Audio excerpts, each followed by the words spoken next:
Hello everyone, स्वागत है आपका अफेयर 365 बाय नीरज में। तो आज हम डिस्कस करेंगे द हिंदू में पब्लिश्ड आज की एडिटोरियल। चलिए शुरू करते हैं। आज की एडिटोरियल है दोस्तों अबाउट इंडिया बांग्लादेश रिलेशन के बारे में, राइट। जहाँ तक हम जानते हैं कि बांग्लादेश और इंडिया का रिलेशन अभी बिल्कुल अच्छा नहीं है, क्योंकि वहाँ पे लगातार माइनॉरिटीज़ पे हमला हो रही है। और हम ये भी जानते हैं कि बांग्लादेश में लगभग 92% की जो आबादी है वो मुस्लिम की है, और 8% के लगभग वहाँ पे हिंदूज़ हैं, और बाकी भी कुछ कुछ लेस देन 0.1% बुद्धिस्ट, क्रिश्चियन वगैरह हैं। चलिए शुरू करते हैं। देखिए, इंडिया एंड बांग्लादेश मस्ट, ये मस्ट वर्ड यूज़ हुआ है कि एकदम से ज़रूरी है ये। इंडिया और Bangladesh must grapple with a new realities. तो ये इंडिया और बांग्लादेश दोनों को जो नई सच्चाई है उससे जितना जल्दी हो सके अवगत हो जाना चाहिए। इन टाइज, ये जो एक साथ मिलने का जो गेम है वो, उसके बारे में जितना जल्दी रियलिटी इंडिया और बांग्लादेश दोनों समझ जाए वो अच्छा है। Amidst fast deteriorating ties between India and Bangladesh. Amidst मतलब इस बीच में, फास्ट बहुत तेज़ी से, डिटेरिएटिंग मतलब बेकार हो रहा है या फिर कुछ गलत हो रहा है या फिर ख़त्म हो रहा है। टाइज जो एक दूसरे के बीच में जो बंधन है इंडिया बांग्लादेश में। Amidst fast deteriorating ties between India and Bangladesh, तो जो ये बहुत तेज़ी से ख़त्म होता हुआ जो टाई है, जो मिलाप है दोनों देशों के बीच में। इंडियन फॉरेन सेक्रेटरी विक्रम मिश्री, तो भारत के जो राष्ट्रीय सचिव हैं, सॉरी अंतर्राष्ट्रीय सचिव हैं, जो विदेश सचिव विक्रम मिश्री का एक दिन का visit, one day visit to Dhaka provided a much needed outreach. जो ये वन डे विजिट है हमारे विदेश सचिव के, वो काफ़ी बहुत बड़ा रोल प्ले करने वाला है एक तरह से, राइट। ये जो भी एक दूरी है उसको आउटरीच करने वाला है, right, to the interim government. ये एंट्रीम गवर्नमेंट क्या होता है दोस्तों? ये जो अभी बांग्लादेश में शेख हसीना के जाने के बाद जो वहाँ पे अंतरिम सरकार बनी है, बिना चुनाव का सरकार बनी है, उसे ही इंटरिम गवर्नमेंट बोला जाता है, जिसका लीडरशिप प्रोफेसर मोहम्मद यूनुस, जो कि एक नोबेल प्राइज़ भी जीते हुए हैं ये, ठीक है। The bilateral and once model, तो जो ये बायलेटरल द्विपक्षीय जो दो देशों के बीच का रिलेशन को बायलेटरल बोलते हैं, एंड वंस मॉडल, और एक समय ये मॉडल हुआ करता था relationship of Bangladesh, has been unravelling. और ये जो है एक बहुत ही कॉम्प्लिकेटेड, अनरेवलिंग का मतलब होता है पेचीदा या कॉम्प्लिकेटेड। तो ये जो इंडिया बांग्लादेश का रिलेशन है वो काफ़ी मुश्किल दौर से गुजर रहा है। Ever since PM Sheikh Hasina fled to India, जब से, एवर सिंस जब से prime minister Sheikh Hasina fled, fled जो वर्ड है दोस्तों वो फ्ली से आया है। फ्ली मतलब होता है भाग जाना, और इसी से बनता है फिर फ्लेड, ठीक है, इसी का सेकेंड फॉर्म हो जाता है फ्लेड। तो ever since Sheikh Hasina fled to India, this includes India's concern over attacks on minorities.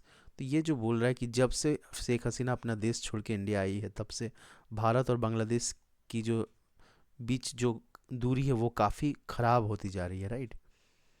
तो यहाँ पे बोल रहा है कि जो विक्रम मिश्री का विजिट है, तो उसका कंसर्न सबसे ज़्यादा यही है कि ओवर अटैक्स ऑन माइनॉरिटी, जो उस देश में जो 8% हिंदूज माइनॉरिटी है उस पर जो अटैक हो रहा है, राइट। और चिन्मय कृष्ण दास जो कि वहाँ के इस्कॉन के एक पुजारी थे, चिन्मय कृष्ण दास, उनको भी गिरफ्तार कर लिया गया है, राइट। तो ये बहुत बड़ा अटैक माना जा रहा है दोस्तों। Particularly Hindus, Bangladesh anger over unwanted Indian interference and miss Hasina continue distance. तो ये बांग्लादेश अपने तरफ से एंगर हो रहे हैं, क्यों? क्योंकि वो इंडियन इंटरफेरेंस नहीं चाह रहे। इंटरफेरेंस मतलब बीच में आना। तो ये भारत का हस्तक्षेप नहीं चाहते हैं, और ये भी नहीं चाहते कि शेख हसीना भारत में रहे। As Bangladesh calls for her to stand trial, और बांग्लादेश उसे बुला बुला रही है, देश उसको बुला रहा है कि आप आइए यहाँ ट्रायल फेस कीजिए। पुलिस क्रैकडाउन्स एंड करप्शन का, आप यहाँ पे भ्रष्टाचार का और जो भी आप पे आरोप लगा है उसको आप फेस कीजिए, वो ट्रायल आप पे होगा। लेकिन शेख हसीना चूंकि भारत के संरक्षण में है, इसीलिए बांग्लादेश इस बात से नाराज है। इन particular protest in India against Bangladesh arrest of a Hindu monk for sedition. तो यहाँ पे जो भारत में सबसे ज़्यादा प्रोटेस्ट हो रहा है वो इस बात से हो रहा है कि एक हिंदू मॉन्क को सेडिशन के चार्ज पे, सेडिशन हो जाता है देशद्रोह, राष्ट्रद्रोह, उसके चार्ज में एक मॉन्क को, एक सन्यासी को, जो कि चिन्मय दास जो थे इस्कॉन मंदिर के, उनको गिरफ्तार कर लिया गया है। ये सबसे बड़ा जो है एक तरह का डिस्ट्रेस देखा गया इंडिया में। इंडिया इसलिए विरोध कर रहा है बांग्लादेश के खिलाफ, which led to an attack on the mission in Tripura. तो रिसेंटली जो था वो बांग्लादेश का एक डिप्लोमेटिक पे अटैक किया गया था। एक कुछ लोग थे वहाँ पे जो कि हाई कमीशन से बिलोंग करते थे, उनको त्रिपुरा में एक उन पे अटैक किया गया था। बिकॉज एक अटैक इन सेंस कि कहीं ना कहीं एक विरोध हुआ था उनके खिलाफ। And marches against Indian mission and cultural centre, और ये मार्च भी वहाँ निकाला जा रहा है जो भी वहाँ पे कल्चरल सेंटर है इंडियन मिशंस का। Fuelled anger in both capital, तो इससे दोनों देशों में कहीं ना कहीं नाराजगी हो रही है। After talks with mister Yunus, Bangladesh foreign affair adviser Tauhid Hussain and Bangladesh foreign secretary Mohammad Jasimuddin, mister Misri stress New Delhi desire to work closely with interim government. तो कहीं ना कहीं ये भारत की तरफ से मिश्री साहब ने कहा है कि हम आपके साथ बहुत ही क्लोजली काम करना चाहते हैं, ठीक है, आपके इंटरिम गवर्नमेंट के साथ, आपके अंतरिम सरकार के साथ, विच वॉज वेल रिसीव्ड। और कहीं ना कहीं बांग्लादेश की तरफ से भी एक बहुत ही पॉजिटिव रिस्पॉन्स मिला इंडिया को, right.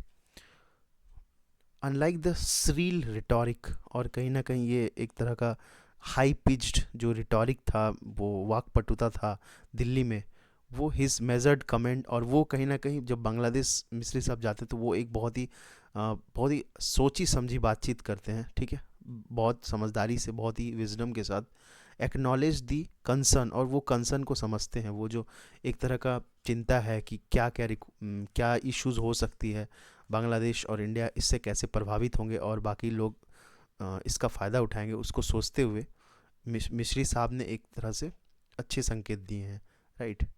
Acknowledge the concern of both side, ठीक है, कहीं ना कहीं एक्नॉलेज करते हैं इसको, ज्ञान रखते हैं इस बात का कि कंसर्न है over the regrettable incident of attacks on cultural, religious and diplomatic properties. तो ये दोनों देश जानते हैं कि कहीं ना कहीं ये हमारे सभ्यता को और धर्म को, और कहीं ना कहीं ये हमारे बीच का जो कूटनीतिक संबंध है उसको भी काफ़ी नुकसान पहुंचा रहा है, right. Mister Yunus is understood to have describe the relationship between Bangladesh and India as very solid, ठीक है। और कहीं ना कहीं मिस्टर यूनुस समझते हैं इस बात को कि बांग्लादेश और इंडिया का जो रिलेशन है बहुत सॉलिड है and close, asking India to help clear the cloud. तो कहीं ना कहीं वो मैसेज दे रहे हैं कि आप ये मैसेज स्पष्ट कीजिए, आप शेख हसीना को रखे हैं और डिप्लोमेटिक टॉक के लिए आए हैं, तो ये बातें विरोधाभासी है। You also said that mister Hasina statement were creating tension in Bangladesh, और यूसुफ खान का कहना है कि बांग्लादेश में कहीं ना कहीं हसीना की स्टेटमेंट से कुछ ना कुछ टेंशन क्रिएट हो रहा है। An issue that India must consider carefully, और इस बात को इंडिया को बहुत ही सतर्कता से सोचना पड़ेगा। The two sides also picked up the threads on previous talks on border management, trade and connectivity. और फिर दोनों साइड से किस किस मुद्दे पे बात हुई, वो जो बॉर्डर मैनेजमेंट पे बात हुई, राइट। हम जानते हैं दोस्तों कि भारत का सबसे ज़्यादा बॉर्डर जो है वो बांग्लादेश के साथ शेयर होता है, ये बात, ठीक है दोस्तों। तो कहीं ना कहीं ये कनेक्टिविटी पे बात हुई है, करप्ट कोऑपरेशन पे बात हुई है, development cooperation, cultural and people to people ties, ठीक है दोस्तों। Given the largely positive optics of the visit, तो ये कहीं ना कहीं बहुत ही एक पॉजिटिव ऑप्टिक्स था, एक अच्छा मैसेज गया, एक अच्छा लेंस प्रूव हुआ ये, ठीक है, इस विजिट का। It would appear that there is an attempt to chart a new course in ties, तो कहीं ना कहीं एक न्यू कोर्स, एक नया रास्ता, एक नया दिशा दिखाने का कोशिश हुआ है भारत और बांग्लादेश के संबंधों में। देखिए दोस्तों, ये हमें समझना हुआ कि 1971 में बांग्लादेश को पाकिस्तान से लिबरेट कराने वाला इंडिया ही था, राइट। उस समय इंदिरा गांधी हमारी प्राइम मिनिस्टर थी, और with the help of Sheikh Mujibur Rahman, father of Sheikh Hasina, उनके मदद से बांग्लादेश को पाकिस्तान से लिबरेट किया गया था, राइट। और पहले उसे ही हम लोग ईस्ट पाकिस्तान बोलते थे, ठीक है, ईस्ट बंगाल जो था वो, और वेस्ट बंगाल हमारे देश में था, ईस्ट बंगाल जो कि बांग्लादेश बन गया, राइट। विभाजन के समय ईस्ट बंगाल को पाकिस्तान को दे दिया गया था, राइट। तो ये एक बहुत बड़ा इश्यूज था उस समय हमारे कंट्री के लिए, जिसे इंदिरा गांधी ने सॉल्व किया था, राइट। तो आगे देखते हैं दोस्तों। While it is important for new Delhi to nudge is friend, nudge मतलब होता है दोस्तों कहीं ना कहीं पुश करना, ठीक है, नज करना, nudge down. While it is important for new Delhi to nudge its friend, तो ये बहुत ज़रूरी है न्यू दिल्ली के लिए, हमारे देश के लिए, ताकि हम अपने दोस्त को नज करें बांग्लादेश को on issue of concern such as attack on minority. तो कहीं ना कहीं जो माइनॉरिटीज़ पर अटैक हो रही है, जो हिंदूज़ पर अटैक हो रही है वहाँ पे, उसके बारे में हम अपने मित्र दोस्त को नज करें, उन्हें बताएं कि ये जो भी हो रहा है एक बहुत बड़ा कंसर्न का विषय है, बहुत बड़ा चिंता का विषय है, राइट। नीड टू रीस्टोर, और ये बहुत ज़रूरत है रीस्टोर करना, वापस लाने का, और डेमोक्रेटिक, एक लोकतांत्रिक और इंक्लूसिव और एक समावेशी, जो सब कोई को लेके चले, ऐसा प्रोसेस, ठीक है, जितना जल्दी हो सके at the earliest. The Modi government must also be prepared, और मोदी गवर्नमेंट इस चीज़ के लिए भी तैयार है, टू हियर द वरीज और ऑफ इट्स फ्रेंड, और बांग्लादेश के भी जो भी इश्यूज़ हैं उसको भी कहीं ना कहीं इंडिया रेडी रहे उसे सुनने के लिए। एंड नेबर्स, और जो भी और आसपास के पड़ोसी राज्य हैं, पड़ोसी देश हैं, राइट, उनका भी समस्या सुनने के लिए भारत तैयार रहे। On such issues that have spill over effect on the region, और जिसके वजह से बहुत सारे ऐसे मैटर होते हैं जिसकी वजह से बहुत बड़ा मैटर हो जाता है, एक ऐसा परिणाम निकलता है जो कि अनिश्चित रहता है, ठीक है। अनडिज़ायरेबल कॉन्सिक्वेंसेस को ही हम लोग स्पिल ओवर इफेक्ट बोलते हैं। At the time when changes in government in Nepal, Sri Lanka, Maldives have thrown up challenges India, और अभी रिसेंटली नेपाल, श्रीलंका और मालदीव्स में भी काफ़ी शासन बदला, तख्ता पलट हुई, जिसके वजह से भारत के लिए थ्रोन अप चैलेंज, भारत के लिए एक नया चैलेंज, एक नया मुसीबत खड़ा हो गया कि कैसे सारी चीज़ों को डील करें, right. The violent change in Bangladesh, लेकिन अचानक से बहुत ही वायलेंट हुआ ये चेंज, बहुत ही यहाँ पे बहुत ही खून हुआ, लोगों को परेशान किया गया, मर्डर हुआ, ठीक है। तो ये कहीं ना कहीं वायलेंट चेंज था बांग्लादेश, जिसके लिए भारत भी कहीं ना कहीं रेडी नहीं था, ठीक है।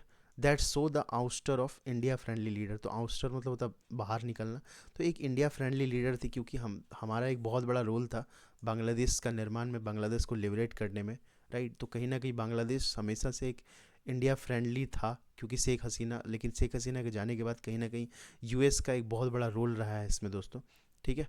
Was no doubt a blow, तो ये बहुत बड़ा एक धक्का था इंडिया के लिए, इंडिया के डिप्लोमेटिक जो भी उनकी थी उसके लिए एक बहुत बड़ा ब्लो था ये।